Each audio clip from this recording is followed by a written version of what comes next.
Bonne nouvelle côté RDC, le supporter de la République démocratique du Congo trouvera l'accès d'aller regarder le match aux États-Unis. Alors, messieurs, Didier Boudimbou, le ministre des Sports, a confirmé aucun frein ne sera demandé aux supporters retenus. Billets, hébergement et transport seront pris en charge par l'État, le communiqué officiel. Alors, mesdames et messieurs, ensemble dans cette émission, on trouvera le meilleur moment d'écouter le ministre des Sports Didier Boudimbou qui va s'exprimer d'une manière officielle dans cette émission, dans une petite vidéo en tout cas. Ça va nous régaler et ça nous fera plaisir. Le football est facile, mais il est difficile de jouer facile. Mavi Didi, la saison prochaine, jouera la 3e division congolaise. Est-ce que ça serait une bonne chose de voir les joueurs de la masterclass au niveau d'Angleterre de jouer dans la 3e division anglaise? Dans peu de minutes, on va tabler cette question. Nous parlerons aussi de Arthur Massakou, le latéral gauche de la RDC, jouera la ronde finale de la Coupe de France. Cette saison, c'est exceptionnel. On parlera de lui, comment il évolue à France avec Lens. Après la soirée exceptionnelle d'hier, l'équipe qui évolue à France avait arraché sa qualification pour participer à la Coupe française. Dans cette émission, on vous arrive. On terminera avec le dilemme qui s'observe côté Confédération africaine du football association, la CAF, Patrick Motsepe, et sur le point de reporter la Coupe d'Afrique des Nations qui était prévue de démarrer l'année prochaine, l'année 2027. Qu'est-ce qui se passe? Mesdames et messieurs, de grandes analyses restent à suivre dans KM Sport. Vous pouvez vous abonner, partager les liens si vous avez des questions à nous laisser. Faites-les dans les commentaires, on sera ici pour vous lire. Le football est facile, mais il est difficile de jouer facile. Le football est facile, mais il est difficile de jouer facile. Parlons à présent de Kinshasa à l'ère actuelle. C'est une bonne nouvelle quand vous pouvez regarder les images de messieurs le ministre des Sports. Il est là, devant vous, Didier Boudimbou. Il a officialisé une information. Alors, Kinshasa lance le préparatif pour accompagner le Léopard de la RDC aux États-Unis d'Amérique et au Canada. Le ministre Didier Boudimbou et la vice-ministre Noéla ont échangé avec le diplomate américain et canadien sur le déplacement de la délégation officielle. La RDC qui arrive à se qualifier après 52 ans dans la Coupe du Monde. Alors, après 52 ans, l'équipe guidée par M. Sébastien Desabre qui va participer à la Coupe du Monde après cette année qui restera gravée, 1974, une seule année pendant laquelle l'équipe zaïroise avait représenté le peuple congolais pour la première fois à la Coupe du Monde. Alors après 52 ans, Sébastien Desabre avec la nouvelle génération qui s'impose, et voilà, la RDC qui arrache sa qualification. La RDC retrouvera la Coupe du Monde dans les groupes K. Là, il y a le Portugal, il y a la Colombie ou l'Ouzbékistan, 3 nations qui la RDC affronteront. Alors, vous pouvez regarder d'abord et suivre de près les quelques propos, le ministre des Sports côté RDC qui s'était lavé les cerveaux avant le processus qui vont se passer pour voir comment le peuple congolais trouveront l'accès de suivre le match en direct aux États-Unis d'Amérique. Vous êtes le bienvenu. D'accord, donc j'ai fait le déplacement vers ma collègue, la vice-ministre des Affaires étrangères, parce qu'on avait une réunion avec le chargé d'affaires de l'ambassade des États-Unis et la chargée d'affaires de l'ambassade du Canada. Question de déjà préparer le déplacement de nos supporters et de tous ceux qui doivent accompagner l'équipe nationale, tant officielle et ceux qui ne le sont pas. La réunion, elle a vraiment été très bonne et je profite de l'occasion pour lancer un appel parce que on voit qu'il y a beaucoup de tendances d'escroquerie sur le net, des gens qui demandent de l'argent ou qui prétendent avoir le contrôle sur la liste qui sera soumise pour les visas, pour faire le déplacement avec nos léopards. Cette liste n'est pas monnayée, il n'y a pas d'argent à payer, il n'y a rien du tout à part les personnes qui sont censées accompagner l'équipe, donc les supporters qui seront pris en charge par l'État congolais. Il n'y a pas un euro à débourser, il n'y a pas un franc congolais à donner, c'est l'État congolais qui, pour moi, en charge le déplacement, le logement, les billets et tout ce qui va avec. Donc je tiens à marteler sur ça. Du côté du gouvernement, là, nous sommes vraiment déterminés à ce que les choses se passent bien, d'où on est en train de s'y prendre déjà à temps pour essayer de finaliser tout ce qui sera en démarche pour le visa. Et le gouvernement va devoir mettre les moyens pour le déplacement en termes d'avion, de logement et tout ce qui pourra accompagner le LOPA. Et comme je le dis, je suis tellement optimiste que je sais que l'exploit sera au rendez-vous. On sera au-delà de ce qui s'est fait en 1974, mais on travaille dans ce sens-là.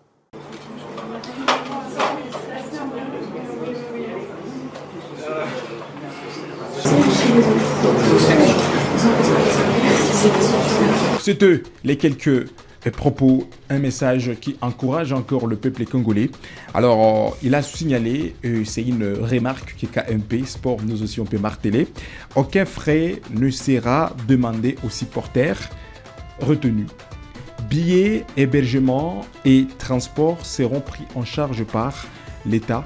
C'est la dernière phrase que Didier Modimbou, le ministre des Sports de la RDC et KMP, nous sommes en train de féliciter cette ronde innovation qui s'observe côté la RDC, notre pays, côté RDC on le précise, notre pays. On peut changer la page. Parlons à présent de Steph Mavididi, le jeune joueur que vous pouvez regarder tous les jours presque. Tant de personnes s'intéressent sur le dossier de Steph Mavididi. Qu'est-ce qui se passe sur le nom de Steph Mavididi? D'abord, c'est une mauvaise nouvelle.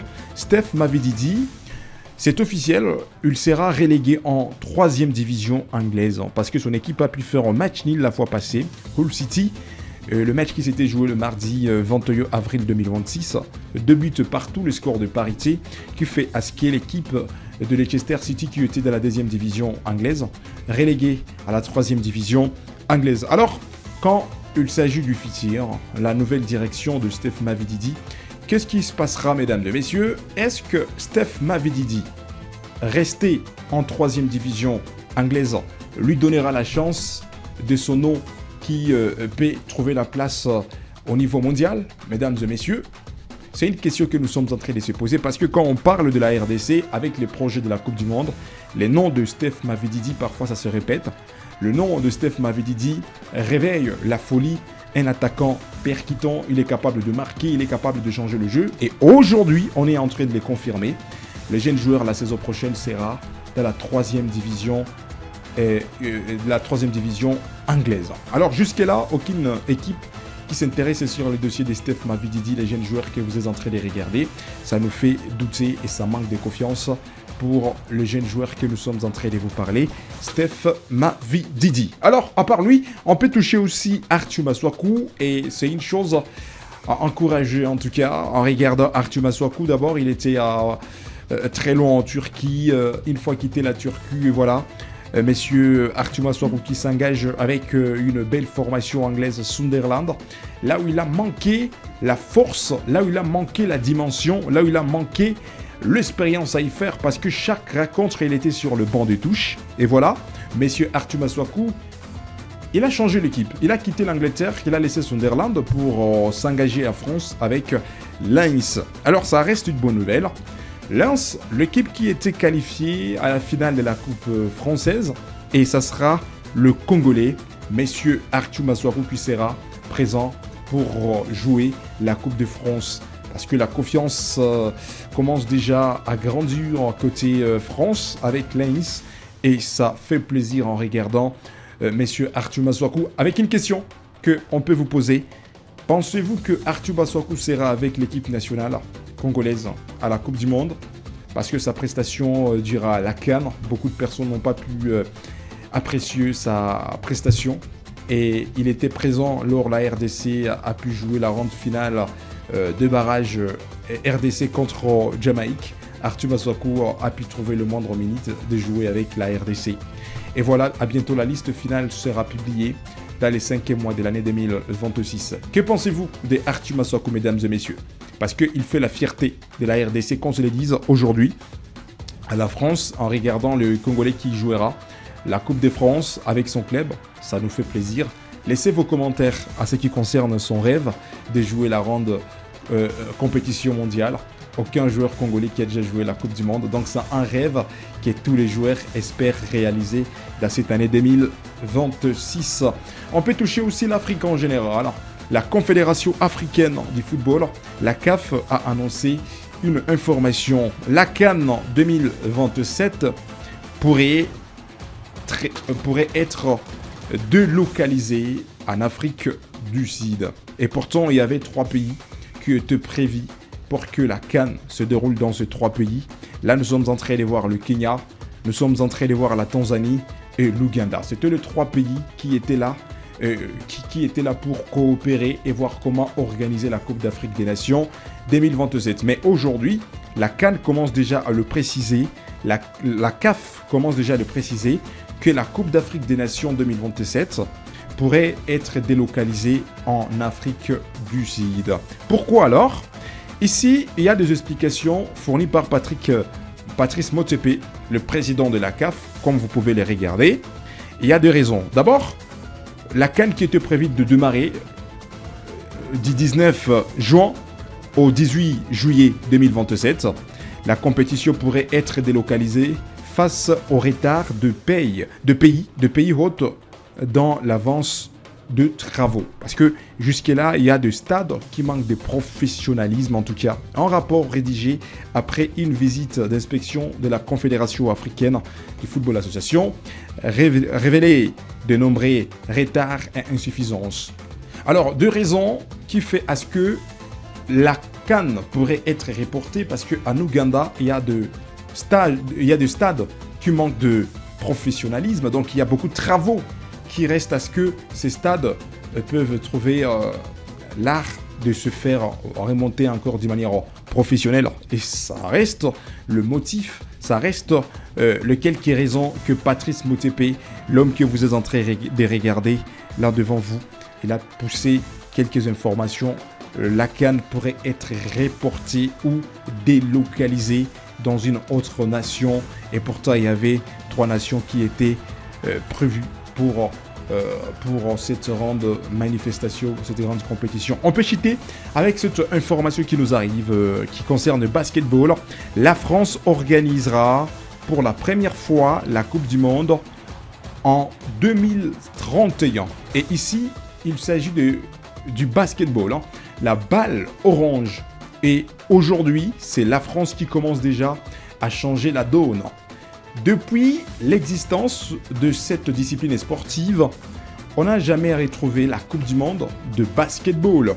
Et voilà ici, la France confirme, la France organisera pour la première fois la Coupe du Monde en 2031. Il y a de compétitions qui engagent de continents, il y a de compétitions qui engagent de nations, de pays, mais il n'a jamais existé une compétition mondiale de basketball. Alors la France commence déjà à penser au projet. L'année 2031, la France sera la première nation qui organisera la Coupe du Monde de basketball. Le basketteuse, côté RDC, il est temps de se préparer à conséquence parce que le futur nous réserve encore plus. C'est par ici que nous terminons cette page d'actualité. Merci pour votre fidélité. Merci, vous étiez nombreux et nombreuses. Si vous avez des questions, faites-les dans les commentaires et on sera ici pour vous lire. Le football est facile, mais il est difficile de jouer facile.